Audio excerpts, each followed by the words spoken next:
Lapor. Eva 1 sampai 6 berjumlah 62 orang, 10 orang sakit. Siap mengikuti materi dari kakak. Laporan diterima. Bener nggak? Terus apa nih? Kembali ke tempat. Bagi Pak. Ya.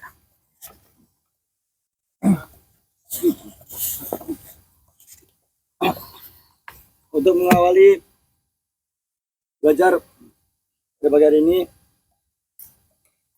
dengan pandangan berdoa mulai. Bismillahirrahmanirrahim. Wabillahi ilman. Allahumma anfa'ni bima 'allamtani wa 'allimni ma yanfa'uni warzuqni ilman yanfa'uni.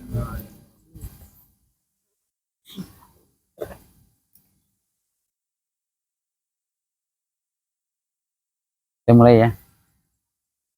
Assalamualaikum warahmatullahi wabarakatuh. Sehat semua ya? Ya. Sudah sarapan? Sudah? Sudah mandi?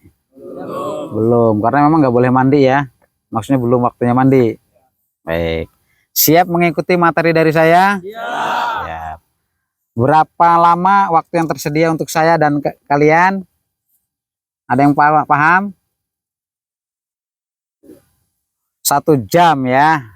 Tuh, 1 jam waktunya diberikan kepada saya. Sekarang jam 8:40. Berarti sampai 9:40. Mudah-mudahan nggak sampai ke situ ya. Maksudnya nggak sampai 9:40. Baik, saya mulai. Alhamdulillah, nahmaduhu wa nasta'inuhu wa nastaghfiruh. Wa na'udzu billahi min syururi anfusina wa min sayyiati a'malina. May yahdihillahu fala mudhillalah wa may yudlilhu fala hadiyalah. Asyhadu an la ilaha illallah wa asyhadu anna Muhammadan abduhu wa rasuluhu la nabiyya ba'da. A'udzu billahi minasyaitonir rajim. Bismillahirrahmanirrahim. Ya ayyuhalladzina amanu taqullaha haqqa tuqatih wa la tamutunna illa wa antum muslimun. Shadaqallahul adzim. Pertama, mari kita panjatkan syukur kita ke hadirat Allah, di mana atas karunia dan kasih sayangnya saja kepada kita, hari ini kita masih bisa beraktivitas, masih diberi kepercayaan hidup oleh Allah Subhanahu wa Ta'ala. Nikmat ini besar. Kenapa besar? Karena berarti ketika Allah masih memberi kita hidup, Allah masih percaya kepada kita. Anak-anakku semua pada acara LBTM ya, begitu. Materi yang diberikan kepada saya khusus tentang kepemimpinan. Sesuai dengan surat yang saya terima. Atau dalam istilah kerennya adalah leadership ya, kepemimpinan.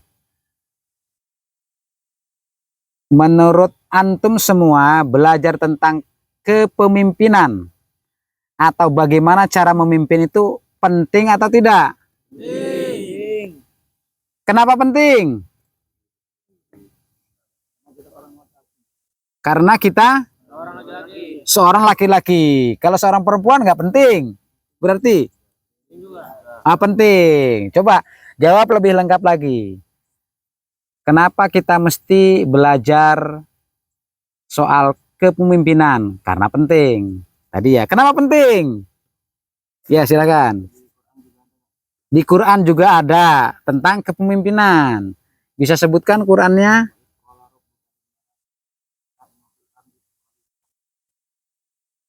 Wa id qala rabbuka lil malaikati inni ja'ilun fil ardi khalifah. Ya, pada kata khalifah bahwa Allah akan menciptakan manusia di bumi sebagai khalifah. Khalifah itu sebagai pemimpin yang akan memimpin dunia dengan seluruh isinya. Berarti memimpin itu perlu ilmu. Makanya ada ilmu yang namanya seni kepemimpinan. Jadi memimpin itu ada seninya, ada caranya, ada teorinya. Tidak serta-merta seseorang itu bisa memimpin, mesti belajar. Kita sebagai umat Islam, kaum muslimin, menurut kalian siapa pemimpin terbaik dalam dunia Islam? Muhammad Rasulullah Shallallahu Alaihi Wasallam. Tidak ada yang bisa menyaingi, menandingi, apalagi melebihi kemampuan beliau dalam memimpin. Nah, pagi ini saya akan sampaikan sedikit ya, saya anggap sedikit, karena belajar tentang kepemimpinan itu panjang, lama waktunya. Sebagai contoh saja, misalnya di negara Indonesia, kan ada presiden ya, kemudian di bawahnya ada wakil presiden, kemudian menteri, ada gubernur, bupati, terus apa lagi? Camat, lurah. Mereka yang disebut sebagai pemimpin daerah ini tadi, semuanya harus belajar tentang bagaimana cara memimpin, bagaimana seni memimpin. Kenapa disebut seni? Seni itu apa? Seni. Ya, contohnya begini. Memimpin itu bisa dibilang seni karena tidak melulu seperti batu, seperti robot. Ada saat di mana pemimpin harus bijaksana, ada saat di mana pemimpin harus tegas. Tidak ada kompromi. Itu kan butuh. Itulah seninya. Indah gitu loh. Kalau kaku semua berarti robot semua. Ada kalanya senyum, tertawa, marah dan seterusnya. Nah, pagi ini kita akan belajar sedikit tentang seni memimpin. Yang pertama, tentu dasar-dasar memimpin bagi seorang muslim tidak ada lain selain Al-Quran dan Sunnah. Itu dasarnya. Saya awali yang pertama. Yang dimaksud dengan kepemimpinan dalam Islam adalah Allah dan Rasul-Nya. Saya ulang, yang dimaksud kepemimpinan dalam Islam adalah Allah dan Rasul-Nya. Maksud nggak kalimat ini? Saya ulang, yang dimaksud kepemimpinan dalam Islam adalah Allah dan Rasul-Nya. Siapa yang bisa menjelaskan singkat apa maksud dari kalimat ini? Kepemimpinan adalah Allah dan Rasul-Nya. Ya, silakan. Di Al-Quran juga ada. Ya, silakan. Allah dan Rasul itu isinya artinya taat. Jadi kita tuh harus mentaati Allah dan Rasul. Jelas kalau itu memimpin. Siapa namamu? Dari mana? Pringsewu. Dari Pringsewu, Pringkumpul. Siapa bapakmu? Hah? Sugiantoro? Arang. Hah? Dia punya lebah. Oh ya, yang dekat dari sini ya, arahnya itu ya, dekat kantor bupati situ ya. Pemda, betul Pemda ya. Iya, bupati sana ya. Sebelah kanan jalan dari sini ya, rumahmu ya. Oh iya. Nah, bagus ya yang tadi disampaikan oleh Wahyu ya. Nah, sama ya. Jangan-jangan udah disetting ya? Enggak ya? Oh, bagus ya. Oke. Akibat sering makan madu ya, jadi encer otaknya. Nah, bagus. Yang lain pernah minum madu? Belum. Pantesan suram-suram wajahnya ya. Minum madu sama dia, minta madu maksudnya. Minta tukeran aja. Gambar 50.000 tuker gitu. Nah, beli ya. Baik. Oke. Tadi kan dasarnya adalah Allah dan Rasul. Maksudnya seluruh kepemimpinan dalam Islam itu tidak boleh keluar dari Al-Quran dan Sunnah. Sekali lagi, tidak boleh keluar dari Al-Quran dan Sunnah. Kenapa tidak boleh keluar? Karena dalam Al-Quran, dalam contoh Rasul itu semuanya lengkap bagaimana cara memimpin umat. Tuh. Sebagai landasannya, kalian tulis ya. Pertama, Quran Surat An-Nisa ayat 59. Tadi disampaikan oleh teman kalian Wahyu. An-Nisa 59. Seluruh peserta ini dibawain Al-Quran nggak? Bawa nggak? Nggak bawa Quran ya? Ah ya udah nggak apa-apa lah. Kalau di kelas saya usir semua ini. Kalau nggak bawa Quran, gitu ya. Kemudian Al-Maidah 5556. Sudah? Al-Maidah 55 dan 56. Kemudian Al-Ahzab 21.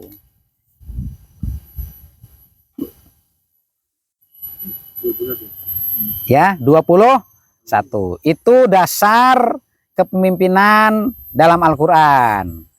Kemudian hadisnya. Ya.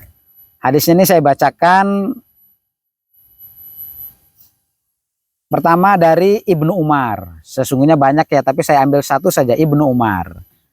Yang bunyinya, saya yakin kalian sudah sering dengar.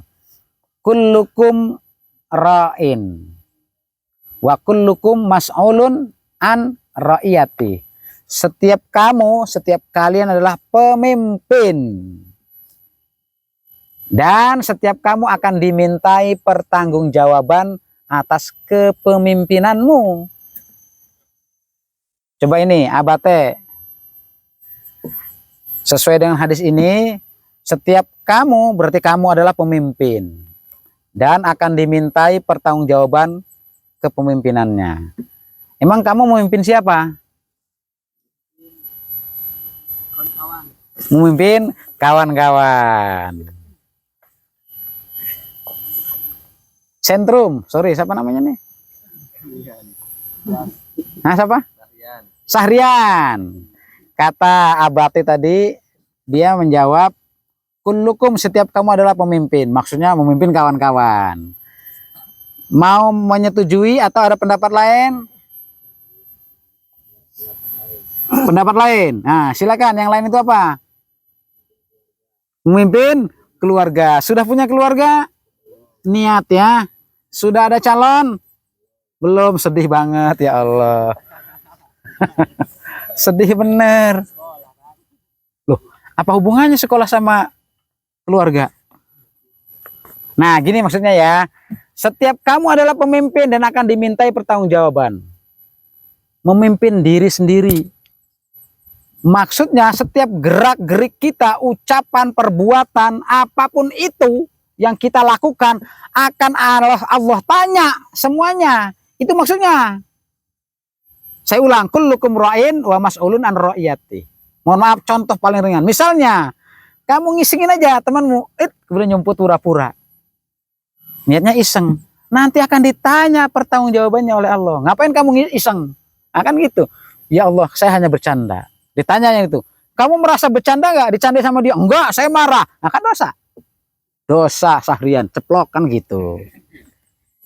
Nah, maksud saya, setelah LBTM ini kalian menjadi manusia yang berhati-hati. Tapi juga nggak jadi kaku. Ngapa-ngapain nggak berani. Salah juga. Biasa saja. Tapi ingat saja bahwa segala sesuatu yang kita lakukan mesti akan ada pertanggungjawaban. Kemudian wal amiru ra'in, dan setiap amir, pemimpin itu penggembala. Wa mas'ulun an ra'iyati, dan nanti akan ditanya oleh Allah penggembalaannya itu seperti apa. Kenapa disebut pemimpin itu adalah penggembala? Coba, emang tidak ada kata lain kah selain penggembala atau menggembala? Setiap kamu adalah penggembala. Amir ya, dan akan dimintai pertanggungjawaban atas gembalaannya. Kenapa diibaratkan kalian ini adalah gembalaan? Berarti embek gitu ya. binatang. Kenapa saya sebut dengan menggunakan kalimat gembala? Ya silakan. Sebagai pengiring, mengiringi umat. Ada tambahan lagi? Cukup? Ada yang lain? Saya nggak ngelihat ke Wahyu ya, nanti ngangkat tangan lagi nih Wahyu. Ada yang lain? Kenapa umat ini disebut gembalaan gitu maksudnya? Memimpin itu yang menggembala umat. Nah, ilustrasinya begini. Nah, kebetulan ada kandang kambing ya nih, ada kandang kambing. Misalnya nanti pada duhur, sang pemilik kambing, berarti amir, rois gitu ya, akan mengeluarkan kambingnya. Buka pintu, dia pastikan jumlah yang keluar itu 15. Kemudian digiring ke sana. Dipastikan bahwa di sana kondisinya aman dan ada rumput yang bisa dimakan. Dibiarkan ternak kambing itu makan sepuas-puasnya. Selama dalam mencari makan, penggembala atau yang punya kambing mesti mengawasi. Jangan sampai ada kambing yang lepas kabur. Bahkan mungkin jangan sampai ada yang binatang buas menerkamnya, maling, ngambil, dan seterusnya. Jangan sampai ada kambing yang sakit. Kalau ada yang sakit, segera ditangani. Itu namanya penggembala yang baik. Ketika sudah kenyang, dipastikan sudah kenyang, kira-kira sang penggembala senang nggak? Kalau pas sore kambingnya sudah terlihat gendut semua. Senang nggak? Nah, senang. Karena apa? Ternyata gembalaannya makan dengan sempurna, aman, tidak ada yang hilang. Ketika masuk kandang lagi situ, dihitung 1, 2, 3, pas 15. Kunci pintunya. Seperti itulah amir. Tanggung jawabnya memang besar sebagai amir. Tetapi kalau dikerjakan dengan baik, pahalanya juga besar. Sangat besar. Makanya dalam sebuah hadis yang panjang, kata Rasulullah, nanti di yaumil qiyamah, di padang mahsyar, ketika seluruh manusia dari berbagai bangsa, dari Adam sampai manusia terakhir, dikumpulkan pada padang mahsyar, akan dihisap. Matahari begitu dipendekkan, sehingga manusia semuanya kepanasan. Digambarkan karena saking panasnya mengeluarkan keringat yang luar biasa. Sampai-sampai keringat itu menenggelamkan dirinya sendiri. Kenapa coba keringatnya bisa menenggelamkan? Diibaratkan ada yang hanya sebatas mata kaki keringatnya. Padahal sama-sama mataharinya dekat. Ada yang selutut, ada yang sepinggang, seperut, sedada, tenggelam oleh keringatnya. Kenapa beda-beda? Amalan. Maka yang di dunianya amalannya baik, sepanas itu pun tidak akan mengakibatkan keringat menenggelamkannya. Coba bayangkan kalimat hadisnya, ada yang sampai mata kaki. Ini kan paling rendah. Tidak ada sama sekali mengatakan tidak ada keringat, tidak. Sampai mata kaki itu batas yang paling rendah. Artinya apa? Seluruh manusia mesti punya kesalahan. Kecuali yang Allah selamatkan ya para nabi. Ingat sekali lagi ya, sebatas ini nih. Jangan kita merasa suci. Itu yang penting. Nanti kita sih berharap dapat keringat yang paling ini ya. Itu baru dipanaskan saja oleh Allah. Allah belum nanya kepada kalian satu-satu, belum. Baru kumpul saja suruh marosim, udah merasa semuanya, aduh dosaku, tenggelam. Ya itulah dosanya, menenggelamkan dirinya. Tetapi ada yang oleh Allah diberi keistimewaan. Dalam hadisnya kan hanya ada 7 golongan, di mana pada hari itu tidak ada naungan yang memayungi dari teriknya matahari, kecuali naungan dari Allah. Dan 7 orang saja, 7 golongan yang dapat. Pertama kan al-imamu adilun, imam yang adil. Dalam konteks ini berarti amir yang adil. Nanti dapat naungan. Bisa jadi dingin adem kayak AC. Aduh, yang lain pada kelojotan. Imam yang adil, amir yang adil, dapat naungan. Dari situ saja sudah membuat orang lain iri. Waduh, adem euy. Nah, kalau sudah adem begitu, ya jaminannya tinggal ting, nyemplung ke surga. Masuk ya, bukan nyemplung. Kalau nyemplung ke neraka. Masuk ke surga. Ya kan, imamun adilun. Terus apa lagi? 7 golongan nih. Ada yang ingat nggak? Yuk, ada yang ingat nggak yuk? Nah, ada suara tuh. Tora. Coba. Imamun adilun. Pemuda yang terikat hatinya ke masjid, bukan ke kasur mendengkur ya. Maksudnya apa? Dia selalu rindu untuk beribadah. Saatnya ibadah dia bersegera. Dilakukan dengan ikhlas, maka naungan akan diberikan oleh Allah. Terus yang ketiga, apa lagi? Nah, betul. Tora ganteng, tiba-tiba ada gadis cantik menggoda. Nah, berkedip matanya, mohon maaf. Kemudian bertingkah menggairahkan. Mas Tora. Nah, gitu. Kata Tora, astagfirullah, inni akhafullah. Aku takut kepada Allah. Pergi kamu. Itu dilakukan dengan ikhlas karena takut kepada Allah. Nah, orang begini ini nanti dapat naungan dari Allah. Kenapa begitu istimewa? Karena di zaman sekarang mana ada, boleh dikatakan mana ada atau jarang sekali lelaki yang menolak ajakan perempuan yang waduh lagi menghayal yang enggak datang lagi. Terus ngajak lagi. Oh, beneran kan gitu.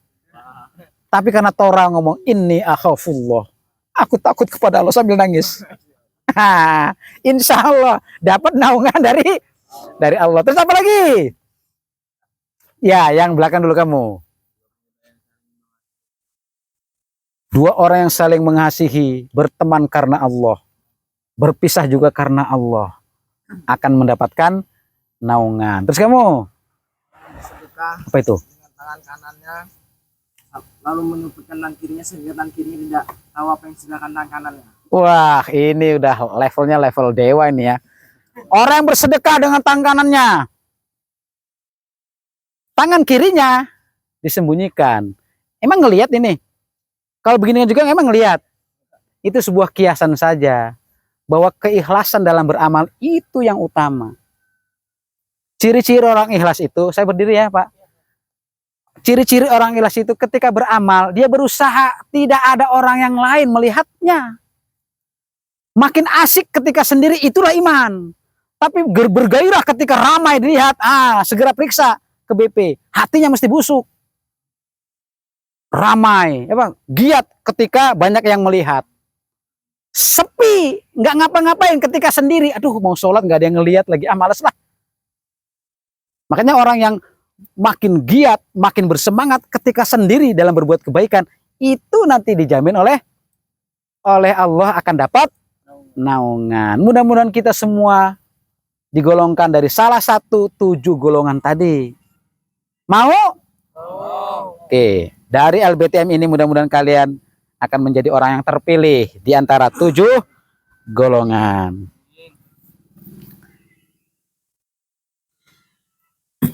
Oke ya, selanjutnya. Siapa Amir Mudabbirnya? Kamu. Lah itu mana itu? Dirga kenapa kemana? Katanya. Sejak kapan sakit? Oh 2 lagi. Oh yang 7 tadi 2 lagi. Waduh. Ada yang ingat nggak? 2 lagi. Tadi imam yang adil. Kemudian orang yang terikat ke masjid. Kemudian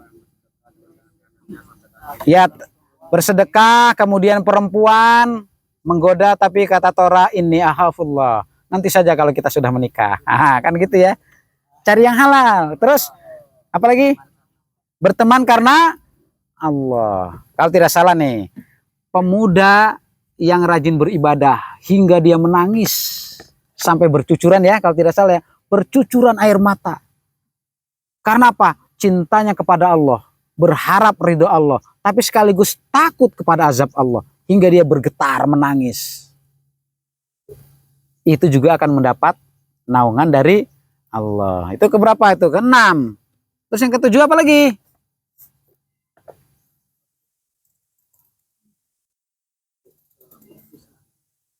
Ada nggak yang tahu, yang ingat, yang ketujuh? Nah, lupa ya, nanti dilengkapi ya, nanti dilengkapi. Saya juga ini kebetulan nggak bawa. Di laptop sih ada, cuma baterainya habis. Jadi biarkan dia mati. Ya. Oke, selanjutnya. Anak-anakku semua, setiap kalian kan ini amir ya? Amir-amir divisi gitu ya, amir-amir divisi. Ketika kalian dipilih, ditunjuk jadi amir, apa yang kalian rasakan? Jawab.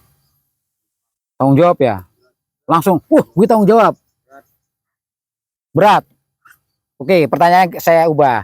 Ketika kalian dapat amanat, misalnya amir hujro, amir kebersihan, amir DU, amir segala macam, senang atau tidak? Senang. Satu. Ada yang lain? Biasa-biasa aja. Ada yang ketiga, kecewa berat. Kok saya? Ada nggak yang begitu? Ada nggak? Coba satu aja yang ngacung, yang merasa berat. Kamu, kok tadi begini nggak jadi? Berat ya kak tanganmu ya? Oke, saya ulang. Senang. Kata siapa namamu? Putra. Senang. Kemudian ada yang biasa-biasa aja. Bodoh amat mau jadi amir apa kek? Bodoh amat. Ada nggak? Ini saya begini nih, tembak nih. Kalau nggak jawab saya tembak nih. Ada nggak? Fik, apa yang kamu rasakan? Senang, biasa, atau merasa berat, kecewa? Merasa berat. Oke, paling tidak dua jawaban lah yang mewakili ya. Senang dan merasa tidak senang alias berat. Senang, tidak senang, berat. Boleh nggak begitu, punya perasaan begitu? Boleh nggak punya perasaan begitu? Coba jawab. Boleh?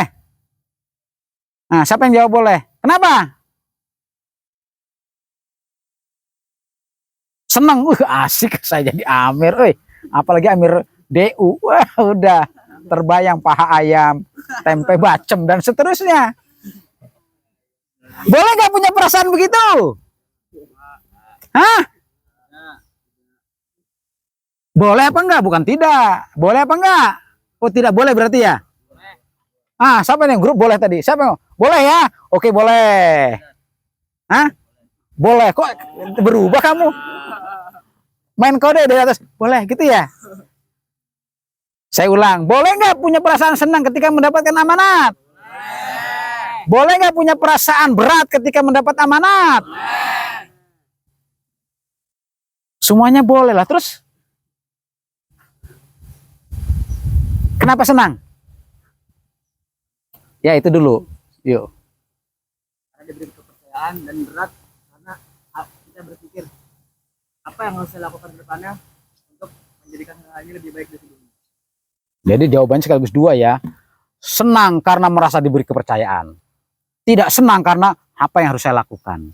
Oh, jawabannya udah jadi satu. Kamu gitu nggak yuk? Ah, beda lagi. Wahyu lagi. Siapa namanya? Putra, sorry. Senang kalau karena melatih tanggung jawab diri. Kalau ada beban itu karena aku nggak adil. Senang karena melatih tanggung jawab diri. Yang ditakutkan kalau tidak adil. Kalau semua kalian punya perasaan seperti dua rekan kalian, kalian sesungguhnya berhasil jadi amir. Tuh. Tapi pelaksanaannya bener nggak begitu? Ini yang sering kita perhatikan, harus diperhatikan. Makanya salah satu cara agar kita bertanggung jawab dan maksimal menjalankan amanat, coba yakinkan dalam hati, tanam dalam hati bagaimana pengertian iman, puncak iman itu apa? Ihsan ya. Ihsan itu apa? Ibadah kepada Allah seolah-olah kita melihatnya. Terus? Kita tidak melihatnya. Padahal kita tidak melihatnya. Kalau kita tidak melihatnya terus pergi gitu. Ibadah kepada Allah seolah-olah kita melihatnya. Meskipun kita tidak meskipun Allah itu tidak dapat dilihat. Iya, sama aja tadi kalimatnya. Beribadahlah seolah-olah kamu melihat Allah. Meskipun Allah tidak bisa dilihat. Ya memang tidak bisa dilihat. Ada kalimat selanjutnya itu. ibadah kepada Allah seolah-olah kita melihatnya, walaupun kita tidak melihatnya, Allah melihat kita. Nah, itu maksudnya. Yakini bahwa kita seolah-olah sedang melihat Allah. Berat, sangat berat itu. Tapi yakin saja bahwa Allah selalu memperhatikan kita. Mohon maaf, ini kasarnya ya. Kentut saja Allah perhatikan. Meludah saja Allah perhatikan. Awasi kita. Kalau itu sudah tertanam, maka rasa tanggung jawab itu akan terpelihara. Akan berjalan. Tidak ada yang main-main. Nah, jadi pengikat dari tanggung jawab adalah iman. Kalau ada di antara kalian dapat amanat tapi main-main, tidak bertanggung jawab, jor kelowor, bodoh amat, imannya tidak ada. Atau imannya levelnya sangat rendah. Tadi penjelasannya udah bagus tuh. Tapi sekali lagi setelah LBTM ini semua kalian merasa diawasi oleh Allah. Yakin nggak? Yakin? Oke ya nih Kak Wahyu, saksikan nih bahwa saya sudah bertanya kepada kalian, pada antum, kalian sudah menjawab. Yakin diawasi oleh Allah. Berarti kalau terjadi pelanggaran yang dilakukan oleh kalian, mungkin nggak kalian buat pelanggaran? Kalau itu terjadi, apa yang kalian lakukan? Istighfar dan bertaubat. Karena kita adalah manusia. Oke. Meskipun tidak terlalu berurutan, mudah-mudahan kalian bisa mendapatkan poin yang dicatat. Saya tambahkan tadi. Kalau kita mendapatkan amanat kemudian senang, mudah-mudahan dengan kesenangan itu kita bisa maksimal. Karena tidak ada beban. Artinya tidak alhamdulillah akan aku tunjukkan kemampuan memimpin. Kalau berat, merasa berat, tapi kita bisa terus melaksanakannya meskipun berat, itu pun levelnya sama dengan yang senang ketika menerima. Contoh sederhananya begini. Ketika Rasul mengumandangkan seruan jihad untuk perang kepada para sahabat, menurut dugaan kamu, sahabat senang nggak ketika suruh jihad? Perang. Di mana perang itu bunuh-bunuhan. Senang nggak? Benar? Benar nggak begitu? Menurut saya tidak semuanya senang. Yang senang ada. Yang tidak senang lebih banyak. Kenapa? Kan manusia itu tidak senang lihat darah tertumpah, kepala terputus, badan terbelah di hadapannya, apalagi melihat temannya terkapar. Semuanya pasti tidak senang melihat peristiwa itu. Tapi ketika diajak seruan jihad, para sahabat menyambutnya meskipun berat. Karena apa? Di balik berat itu ada surga menanti sebagai balasan. Bayangkan saja surga. Makanya tadi kata Tora, dirayu sama gadis cantik. No, di surga gue punya. Nah, bidadari lebih dari kamu, gituin aja. Sorry ya, kecuali sudah halal. Nah, gitu. Tora gitu ya. Oke, jadi korban Tora nih. Oke. Oke, sekarang saya tanya, kalian semua pemimpin. Tugas pemimpin itu apa? Memimpin. Ya betul ya. Tugas pemimpin ya memimpin. Bagaimana caranya memimpin? Nah, ya kamu yang itu. Mengayomi gembalaannya. Tugas pemimpin adalah mengayomi gembalaannya. Tugas memimpin adalah mengatur, benar ya? Menyuruh A, B, C, D. Bagaimana supaya perintah kita dilaksanakan oleh bawahan kita? Ya, tegas. Memantaskan diri menjadi seorang pemimpin. Bijaksana. Apalagi?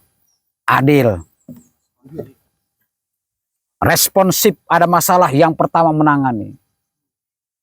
Ada iftar enak-enak pertama yang nyicipi. Gitu ya. Nah, ini bercanda aja kalau soal itu. Tapi saya yakin itu yang ada ya. Iftar enak, mesti duluan Amir. Wih, taruh, bagi. Nah, gitu ya. Lagi-lagi Tora tersenyum. Nih, coba kalian perhatikan. Tugas pemimpin, tadi kalian semua jawab itu benar, tapi mungkin ada yang tidak disadari. Tapi ini sudah berjalan. Apa itu? Tugas pemimpin adalah mempengaruhi bawahannya agar mau mengerjakan tugas yang diberikan. Kalau misalnya ngarit, cari kayu, cari rumput, tinggal. Ditinggal aja sama yang nyuruh. Kira-kira berjalan nggak? Dipastikan dulu, kamu ngarit ya. Nanti kamu kira-kira ngaritnya jam berapa, pakai apa, di mana? Aduh, saya nggak tahu loh. Nah, tugas pemimpin di sana loh, rumput banyak, nggak punya arit, pinjam ke sana dan seterusnya. Ini karungnya. Itu yang namanya mempengaruhi. Kalau hanya nyuruh kemudian kacak pinggang kemudian pergi, saya pastikan 90% tidak dikerjakan oleh bawahannya. Bagaimana cara mempengaruhi? Tadi dengan bijaksana, awali dengan komunikasi yang baik. Kalau ternyata dia makin ngegas, kita juga makin ngegas. Kan gitu. Artinya apa? Pertama dengan yang baik-baik. Lembut, soft, bijaksana. Tapi ternyata keras. Kita boleh menggunakan hak kekerasan. Artinya menekan. Dengan nada tinggi. Itu hak Amir. Yang dimarahi jangan, Amir kok galak. Ya memang tugasnya galak. Kenapa? Yang disuruh nggak bisa atau nggak mau. Maka muncul galak. Tapi jangan tiba-tiba langsung galak. Salah juga. Yang lembut dulu, bertahap ya. Yang lembut.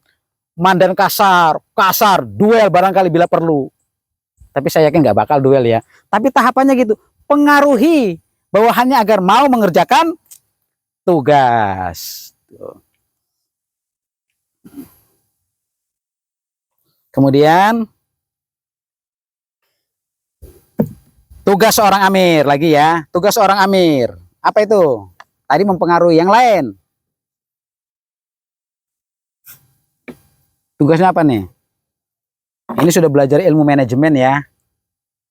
Wih, bentar lagi ya. Masih 20 menit lagi.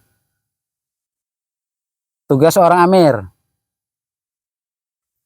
Dalam ilmu manajemen sering disebut dengan perencanaan.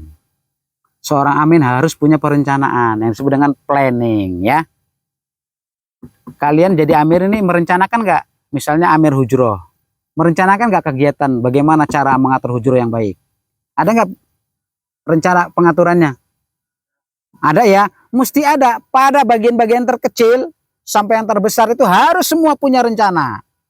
Tanpa perencanaan kita kan jadi ngawur. Setelah ini apa yang kita kerjakan ya?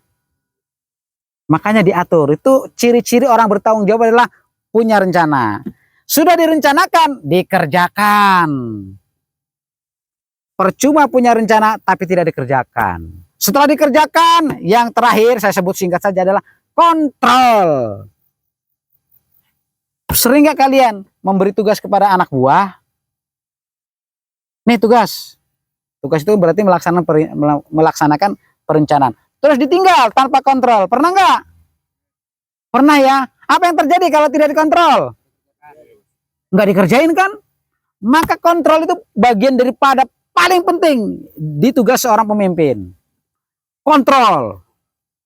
Wah, alhamdulillah beres. Setelah beres, panggil yang mengerjakan. Diberi support gitu loh, penghargaan. Wih, jazakallah ya. Bagus kerjanya. Dipuji. Ya memang nggak masalah memuji itu. Karena memang nyatanya bisa dikerjakan.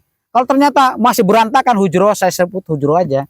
Karena sering begitu rupa ya, hujroh. Nggak dikerjakan, panggil petugasnya. Kenapa tidak dikerjakan? Bla bla bla bla bla. Alasannya banyak. Evaluasi. Bisa jadi kamu nggak pantas menduduki amanat ini. Coret misalnya. Jadi kontrol itu penting. Nah itulah seorang gembala tadi. Memastikan semua berjalan itu seorang penggembala. Oke.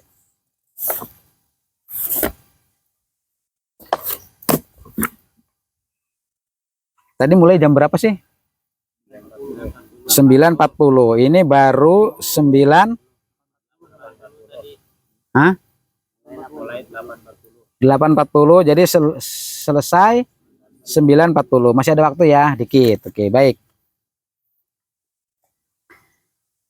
Setiap kita ini yang hadir adalah pemimpin, dari yang tertinggi sampai yang terkecil. Kita diwajibkan untuk bekerja, benar ya? Bekerja sesuai dengan amanat yang diberikan. Harus ada bekal yang kita punya. Pertama bekalnya adalah ikhlas. Yang kedua, cinta atau suka dengan pekerjaan. Yang ketiga, istiqomah. Yang keempat, sedia berkorban. Saya ulang, yang harus dimiliki oleh setiap pribadi kita, seorang pemimpin dalam melaksanakan tugas. Saya ulang, yang harus dimiliki oleh setiap pribadi kita dalam melaksanakan tugas adalah ikhlas. Satu, ikhlas. Kedua, cinta atau suka ya. Kemudian istiqomah. 3. Kemudian yang keempat, rela berkorban. Ulangi yang pertama tadi. Ikhlas, cinta. Bisa nggak berdiri sendiri, misalnya ikhlas? Ikhlas saja? Tidak bisa ya? Kenapa tidak bisa? Ikhlas itu biasanya hanya sebatas pengakuan, baru pengakuan ya. Bener nggak? Buktikan dengan pekerjaan. Biasanya itu didasari atas suka dikerjakan. Kemudian apalagi? Istiqomah. Tahu istiqomah? Apa itu? Terus menerus, dawam, nggak putus asa, gagal terus saja, jangan gagal sedikit langsung minder, langsung kabur, nggak bisa. Terus istiqomah. Nanti Allah yang akan membuka, yang akan menyampaikan kepada hasil itu nanti Allah. Nah, yang terakhir yang penting, rela berkorban. Berkorban waktu, tenaga, pikiran. Nah, barangkali sampai ke tingkat apa ini? Keuangan. Kalau kita mau berhasil tapi tidak mau berkorban, jangan berharap. Kalau kita ingin berhasil tapi tidak istiqomah, jangan berharap. Kalau kita bekerja tapi tidak ikhlas, sia-sia, jangan berharap juga. Oke, saya tanya dulu tentang ikhlas deh yang pertama. Sering saya sampaikan ya, ikhlas itu apa? Pak Wahyu, saya sambil minum ya. Apa? Ikhlas itu apa? Rela. Ada yang lain? Mengerjakan sesuatu tanpa pamrih. Ikhlas itu ya. Ada yang lain? Woi, ikhlas itu apa? Kata Tora, nyapu kelas yang ikhlas dong kan gitu. Kalau tambahin. Boleh silakan. Saya sambil minum ya.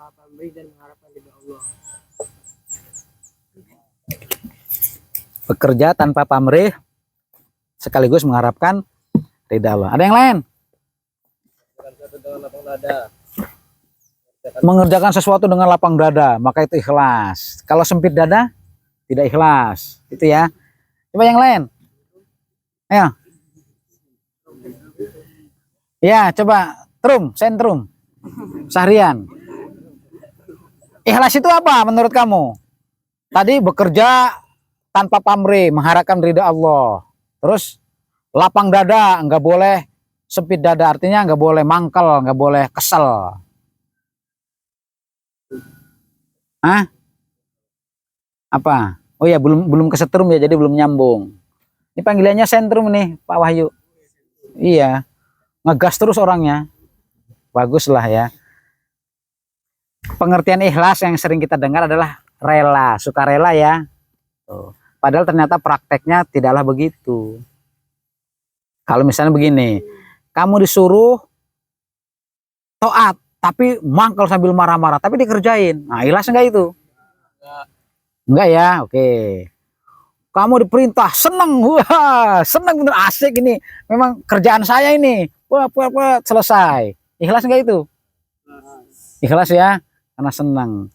Kalau yang terakhir ini nggak ada masalah, disuruh senang selesai, itu nggak ada masalah, artinya ikhlas. Disuruh ngambek tapi selesai, ikhlas enggak? Enggak ya? Setengah ikhlas, setengah gila. Oke, sekarang saya tanya, ketika kalian mendapatkan amanat itu, perasaannya seperti yang barusan enggak?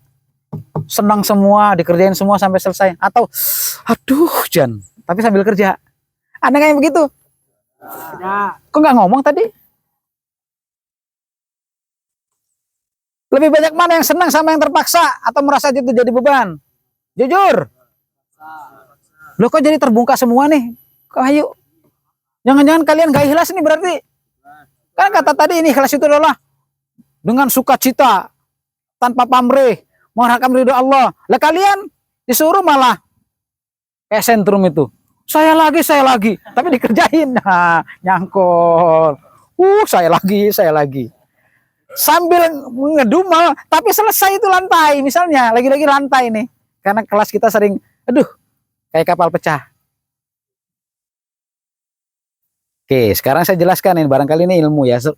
Sudah sering saya sampaikan sesungguhnya, mungkin lupa kalian. Berat tidaknya ketika kita menjalankan amanat, bukan ukuran keikhlasan. Maksudnya begitu. Maksudnya begini, kalau kita disuruh kemudian senang, selesai, ikhlas. Kalau kita disuruh kemudian mangkel, berat tapi selesai, dikatakan tidak ikhlas. Bukan itu. Contohnya begini. Nabi Ibrahim adalah nabi paling ikhlas. Seikhlas-ikhlasnya orang ikhlas. Levelnya paling tinggi. Coba, ketika Nabi Ibrahim diperintah oleh Allah untuk menyembelih Ismail, berat nggak? Anak yang selama ini dinanti-nantikan kelahirannya sudah beruban, tiba-tiba punya anak, senangnya luar biasa. Ketika sudah segede-gede kalian, bisa ngangon kambing, malah kata Allah, beleh anakmu. Berat nggak bagi Ibrahim? Berat. Dilaksanakan nggak sama Ibrahim? Ikhlas nggak Ibrahim? Ikhlas. Loh, kan nggak senang Ibrahim. Ikhlas nggak? Saya ulang, Nabi Ibrahim, ikhlas nggak? Ikhlas. Tadi katanya berat. Ikhlas itu nggak boleh berat. Happy ria. Ibrahim berat bener. Ibrahim sangat ikhlas. Itu contoh yang pertama. Contoh yang kedua, sebenarnya yang pertama, ketika Ibrahim pengen benar punya anak, ketika baru lahir malah suruh istri pertamanya usir dari Palestina, tempatkan di tempat yang jauh. Aku tidak ingin melihat bayi itu, karena istri pertamanya Ibrahim nggak punya anak. Jadi iri gitu loh, marah, usir. Dan oleh Allah juga didokong, tempatkanlah di sebuah lembah yang namanya lembah Mekah itu kan, 2 orang, Hajar dan Ismail. Tanpa teman, tanpa tanaman, tanpa rumah, ditinggal aja geletak. Berat nggak? Dikerjakan nggak sama Ibrahim? Ikhlas nggak? Kenapa Ibrahim mengerjakan? Kalau nggak ikhlas, kalau berat tadi? Oh gitu ya? Jadi berat, bodoh amat berat. Ikhlas. Maksudnya mengharapkan ridho. Jadi kesimpulan dari kisah Nabi Ibrahim, ukuran ikhlas atau tidak itu memang Allah yang menilai. Tapi sebagai manusia yang bisa dilihat, dikerjain apa enggak itu tugas. Salah satu bukti bahwa dia ikhlas meskipun berat, ketika tugas itu dilaksanakan sampai selesai, itu ikhlas. Menurut saya, jika berkaca dengan kisah Nabi Ibrahim. Kenapa saya tekankan ini? Saya takutnya begini. Kerjaan kamu. Lah enggak lah. Saya takut enggak ikhlas. Ditinggalin aja pekerjaan. Takut enggak ikhlas. Bener enggak? Sering enggak begitu? Percuma kamu enggak ikhlas. Enggak usah kerjain. Iyalah. Tinggalin aja. Orang saya enggak ikhlas. Kan percuma. Bener enggak begitu? Coba jujur. Bener ya? Kalau semua berpegangan begitu, kapan selesai itu tugas? Maka sekali lagi ikhlas itu ukurannya bukan senang atau tidak senang. Senang berarti ikhlas, tidak senang tidak ikhlas. Bukan. Ingat kisah Nabi Ibrahim yang dinilai oleh Allah selesai atau tidak tugas itu. Benar nggak? Tentu yang terbaik adalah kita dengan sukacita mengerjakan semua perintah. Itu lebih baik. Tapi ternyata Allah kan paham setiap manusia mesti punya rasa keberatan. Yang berat-berat itu dihargai oleh Allah, tetap juga ikhlas. Bahkan kalau kisah Ibrahim justru level ikhlas paling tinggi ketika dia melaksanakan perintah menaruh istrinya di sebuah tempat yang tidak bertuan, sama melaksanakan tugas menyembelih anaknya. Yang berat semua. Itu justru level ikhlasnya Ibrahim pada puncaknya. Bisa dipahami ya? Oke. Tapi sekali lagi saya berpesan, jangan sampai nggak maulah ngerjain takut tidak ikhlas. Maka seluruh pekerjaan tidak akan ada yang tuntas. Contoh lain untuk ini saja ya. Yuk sholat ke masjid yuk bareng-bareng. Enggak lah, takut riya. Makanya nggak sholat. Kan gitu nggak? Bener nggak? Weh riya kamu. Oh udah baliklah gitu. Kalau kita ke masjid ingin dilihat orang, boleh nggak? Sekali lagi, kalau kita ke masjid sholat ingin dilihat orang nggak? Misalnya gitu, Tora. Mudah-mudahan dia lihat saya. Kan gitu kan? Di hujur-hujur sana di asrama. Mudah-mudahan dia lihat saya. Boleh nggak? Ada perasaan seperti itu? Boleh ya? Saya setuju, boleh. Tapi ingat, itu ada bagian urutan yang paling bawah. Yang pertama, niat karena Allah. Kalau ada orang yang melihat, ya namanya orang punya mata. Bener nggak? Kalau kita mau bersih-bersih amat dalam kehidupan dunia, dalam hal perasaannya, tidak mungkin. Tapi jadikan yang prioritas yang pertama itu, yang tujuan utama. Saya niat karena Allah. Adapun dia melihat itu rezeki saya. Nah itu. Ya Tora ya. Tuh. Sekali lagi jangan salah artikan. Saya nggak mau lah takut dikatakan ria. Justru gini ya. Orang tidak bekerja karena takut dikatakan ria, justru itu musyrik. Bukan lagi ria. Ria kan bagian daripada musyrik ya, tapi levelnya justru malah tinggi. Kalau orang bekerja ingin dilihat orang, itu baru namanya ria. Kan sih sekali lagi agak sulit saya bahasanya. Nggak mau mengerjakan takut dikatakan ria. Itu sebenarnya musyrik. Kita bekerja ingin dilihat orang, itu baru ria. Paham? Oke. Maka yang penting, yang terbaik adalah sudah buang semua itu perasaan. Kita ikhlas bekerja. Makanya orang ikhlas seperti yang saya sebut di atas tadi, orang beriman pada level tertinggi, seperti yang saya sebut tadi di atas, bekerja dengan giat ketika semua mata tidak melihat. Artinya dia ingin betul-betul fight. Tapi ketika kita bekerja semangat ketika semua mata melihat, hati-hati kalian.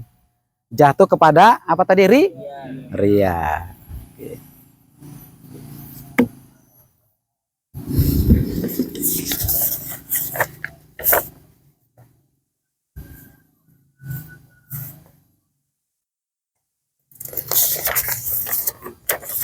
Pak Wahyu, sini saya ada beberapa materi nih, nanti bolehlah dikasih ya, terserah nih. Kalau dianggap layak, kalau enggak, ya nggak apa-apa, dibakar aja nggak apa-apa. Ada 3 bagian nih. Kalau ini tanpa judul, ya ini tanpa judul. Contoh saja ini tulisannya, saya baca contoh saja. Kita menilai diri sendiri berdasarkan apa yang kita bisa. Siapa sih kamu? Saya bisa ini, bla bla bla bla. Bener nggak? Tapi orang lain melihat kita berdasarkan apa yang sudah kita perbuat. Bener nggak? Saya bisa begini. Buktinya mana? Ada bla bla bla bla. Om Do. Tapi orang lain akan melihat kita sesuai dengan apa yang sudah kita kerjakan. Nah, kemudian tentang ikhlas beramal. Jika engkau merasa besar, periksa hatimu. Mungkin ia sedang bengkak. Jika engkau merasa suci, periksa jiwamu. Mungkin itu putihnya nanah dari luka nurani. Jika engkau merasa tinggi, periksa batinmu. Mungkin ia sedang melayang kehilangan pijakan. Jika engkau merasa wangi, periksa ikhlasmu. Mungkin itu asap dari amal solihmu yang hangus dibakar ria. Barangkali nanti perlu ya. Ke bawahnya banyak.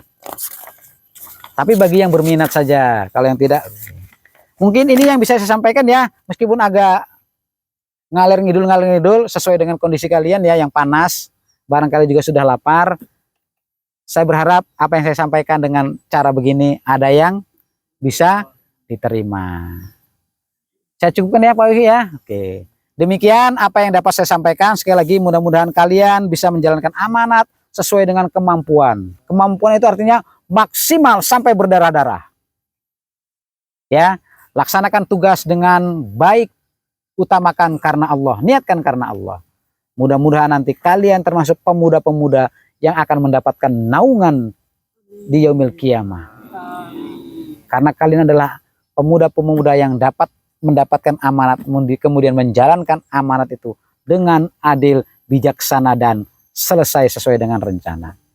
Demikian, wabillahi taufiq wal hidayah. Wassalamualaikum warahmatullahi wabarakatuh.